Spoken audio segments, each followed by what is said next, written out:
What up, y'all?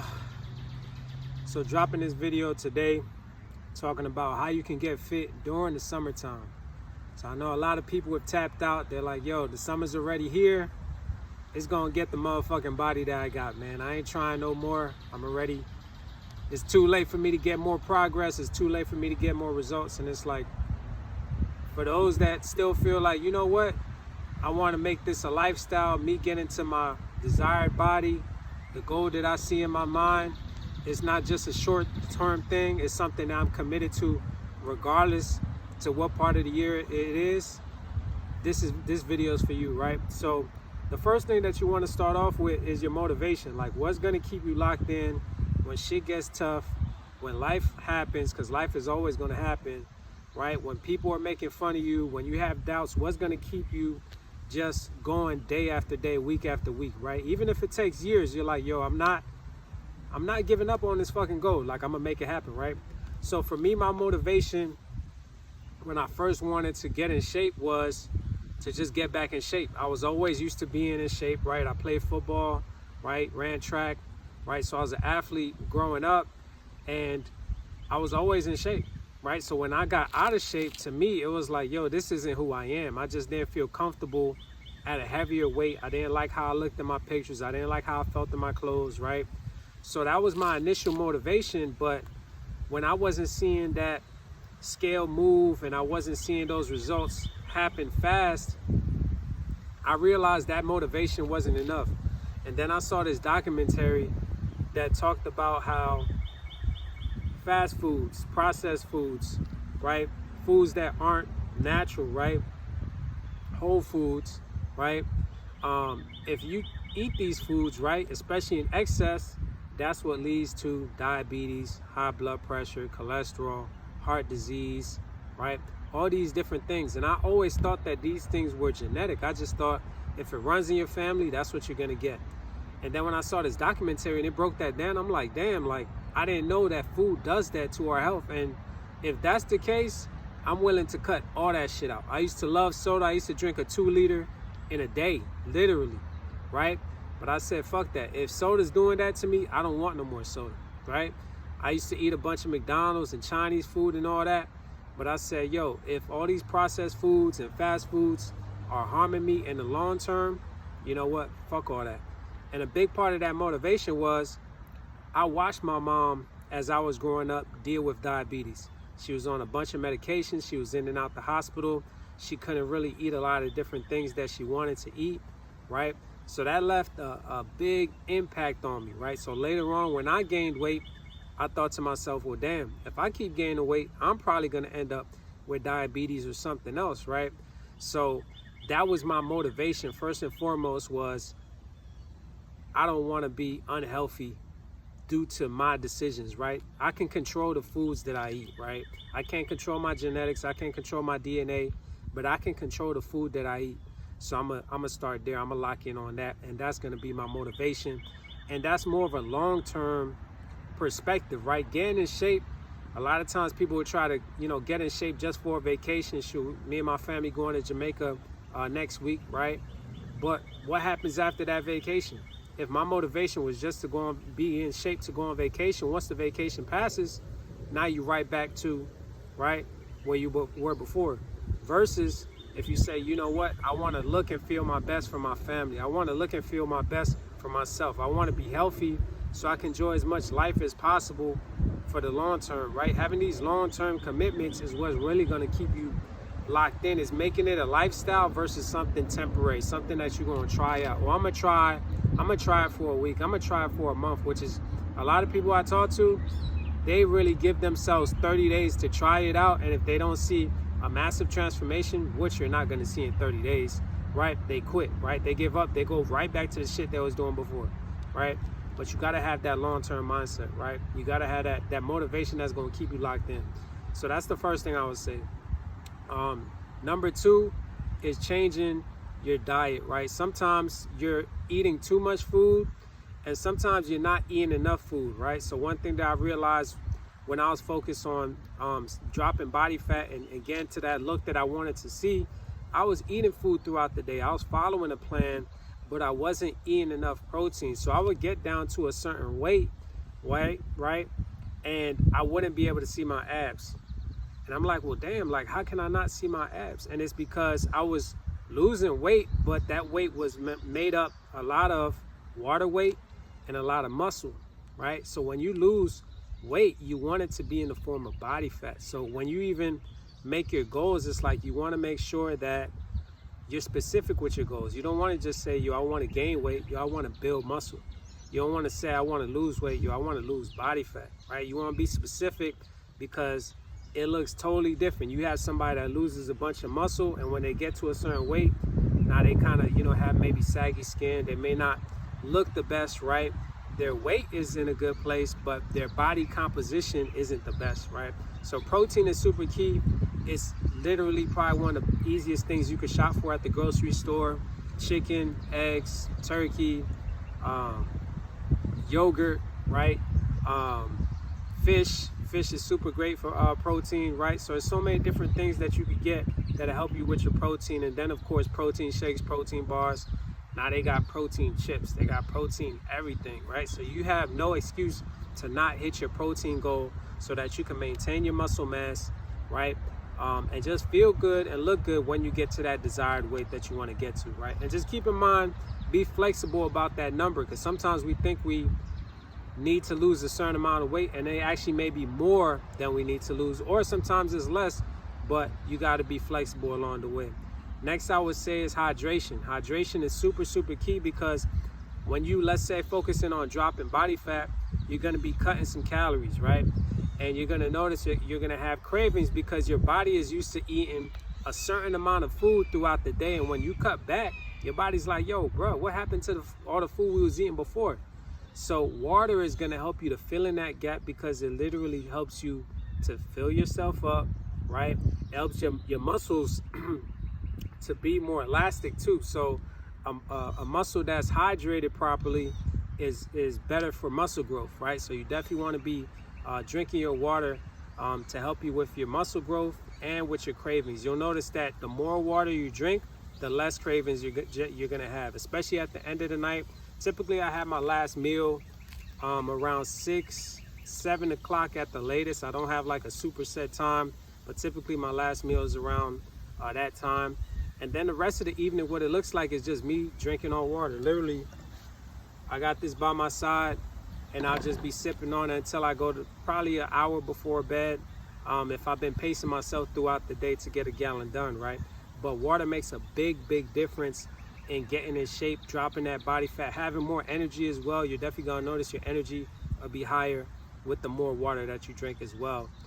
Working out, of course, number 3, you definitely wanna I'll say what we got: motivation, protein, right? Working out, right? Or hydration, right? And then working out, right? So you want to push your body physically, right? You want to make sure you're lifting weights. A lot of times I talk to people that aren't super comfortable in the gym, and it's like, just start somewhere. YouTube, right, is the easiest platform to be able to learn about anything, right? So just YouTube, people that post workout content. I'm gonna start posting workout content myself, so definitely let me know what you guys want to hear more about and learn more about in the comments, right? But hop on YouTube, download some workouts, right? Google literally a workout and you can see so many different options, man. ChatGPT, you can hit me up, right? I create workout guides as well. Whatever way you want to go about it, but make sure that you're pushing your body, lifting weights, right? Don't just overdo the cardio. Cardio is good whether you're on the treadmill, Stairmaster, whether you're outside. I like to walk outside and just be in nature, right? Whatever your favorite form of cardio is great, but you want to be able to make sure that you're lifting them weights so that way you get that look that you want to have, right? If you're a guy, you want to have the arms popping, the shoulders popping, the back popping, the quads popping, right? That's going to come from lifting weights, right? Ladies, same thing with your curves, right? You want to have toned arms, you want the glutes popping, right? The quads popping. That's going to come from lifting weights, right? So you want to make sure that you're hitting them weights, right? That you're really getting after it, just doing a little bit more every week, right? If you do 150 pounds, let's say on the bench, 1 week, add on 5 to 10 more pounds the following week, and do that for like 2 more weeks, and then up it again, right? Push yourself, and you're gonna notice that over time you're gonna get stronger, and because you're getting stronger, your muscle's gonna be growing, right? So push yourself in the gym, right? Get those steps in as well, especially if you don't have, you know, an active profession. If you're not a waiter or a construction worker, if you're somebody that's sitting at a desk all day, you definitely got to be getting them steps in. If you're somebody that lives in the suburbs versus being in living in the city, you definitely want to be getting them steps in, because I noticed the difference for me even with my results when I was living in the city, right? I was having to walk everywhere, you know, grocery store, I'm walking to the grocery store, I'm walking to church, I'm walking everywhere. Every single errand I ran to the post office, I'm walking there. Now I live in the suburbs, right? We drive everywhere out here, right? There's almost nothing is walking distance, right? So I have to intentionally get myself out the house to get my steps in. There's no problem. It's just a matter of being intentional, right? But like I said, lift them weights, get them steps in, right? Next, you want to manage your stress, right? Because a lot of times when you're, you know, just in life, not even when you're trying to cut down your body fat or get in shape, whatever, just in life, you're going to deal with stress from your family, from a relationship, from finances, from your business. You know, life is life, and you know, certain situations that you couldn't foresee that popped up, right? You know, anything can pop up, right? So you're gonna deal with stress, but it's about how you respond to the stress, right? When stressful situations pop up, are you going to the alcohol bottle? Are you on drugs, right? Hopping on drugs? Are you giving into porn, right, to distract yourself? Are you online shopping? Are you gambling? There's so many different things that we could do. Of course, are you eating a bunch of food to try to distract yourself and make you feel better, right? So there's so many different things that people do to distract themselves from the stress that they have in their life, and you can't blame them, because it's like, yo, you gotta fucking do your best to cope with how life is occurring to you, right? But there's healthier ways to deal with your stress, right? So if a stressful situation pops up, you may have a flat tire, or you know, something happened at your job, you got into an argument, right? You know, with your spouse or whatever it is. It's like, okay, can I, instead of going to the liquor bottle, can I journal for 10, 15 minutes? Can I meditate for 5, 10 minutes? Can I go on a walk outside, get some fresh air, and just process, you know, my thoughts and my feelings, right? Can I pray, right? Can I take supplements that also help you with your stress, right? So one supplement that I take is called Relax Now. It has ashwagandha in it. So I noticed that my stress levels are way lower because of that great plant that is in that supplement, right? So there's so many different things that you could do to help you with your stress. You just got to find what's best for you, what's best for your lifestyle, what's best for your preferences, and just stay consistent with that, and just replace that bad habit with a good habit. A lot of times people will try to stop drinking, right? But they don't replace it with something. So prime example, I have a client that's doing this thing. He's down 8 pounds right now.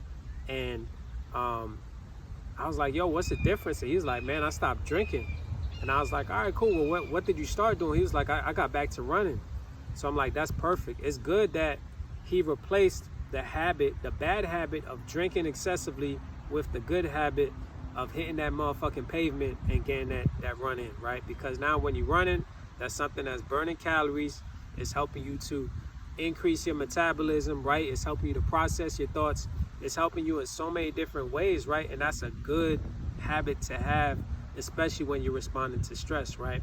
So like I said, when you have a bad habit, find a way to replace it with a good habit. Don't just try to drop that bad habit on its own. But stress relief is super, super key on your journey to dropping body fat, getting in shape, right? And then lastly, prepping your body for sleep. A lot of people I talk to struggle with a consistent sleep schedule. And, you know, we hear, oh, you got to focus on getting, 6 to 8 hours of sleep. Something that's going to help you to sleep, to get in bed, right, is having a sleep ritual and just prepping your body for sleep, right? You don't want to just focus on a whole day of activity and just try hopping into bed. If you're extremely tired at the end of the day, that's going to work. But sometimes I know for me, example, like I'm so excited from different wins that are happening throughout the day. I may have a new client. I'm spending quality time with my family, right? You know, I may watch, you know, some, you know, sports highlights, and I'm like, damn, you know, that was a dope game. So it's like so many different things throughout the day that are stimulating you. So how do you get your body and your mind calm, right? So one thing that I do is I take a shower right before bed, right? And I thought about it, it's like, damn, like we do that with babies and toddlers. We make sure that they take, you know, a bath before we put them down to sleep, right? So why do we stop doing that for children, right? We could do that as an adult. So that's something that works for me, but I've heard of so many different other sleep prep routines that people have, whether they're dimming the lights, whether they're increasing the temperature in their bedroom so that it's a little colder and the body's actually prepping for sleep as well. They're listening to, like, you know, some jazz or some classical music, something that's not super stimulating, but it helps them to set the tone. They may turn off their Wi-Fi so they can't hop on the web and all that, but just find whatever's best for you, right? Find whatever's best for you to be able to relax before you go to bed and have a thorough night's of sleep, right? So those are 6 tips that are gonna help you to lose body fat, that are gonna help you to build muscle, that are gonna help you to just be in shape, flexing on them during the summertime. You don't have to wait until the fall. You don't have to wait until the winter. You can get in shape right now, right, and take it to the next level and be stunting on them on the beach. Be stunting on them on vacation. Be stunting on them at work. You don't gotta be traveling to be able to show off your results, because somebody that's in shape, you're gonna see it in their dress clothes. You're gonna see it in their casual clothes. You're gonna see it because that's the reward of getting in shape, is like, no matter what you wear, that shit look great on you, man. So I hope that helped out today, man. Like I always say, I'll drop my information, my links in my bio. So for everybody who's looking for some help, for some coaching, for some guidance, right, I got you. I'm gonna keep dropping more videos, man. Just let me know what y'all want to learn more about, hear more about. Let's be great today. Let's go.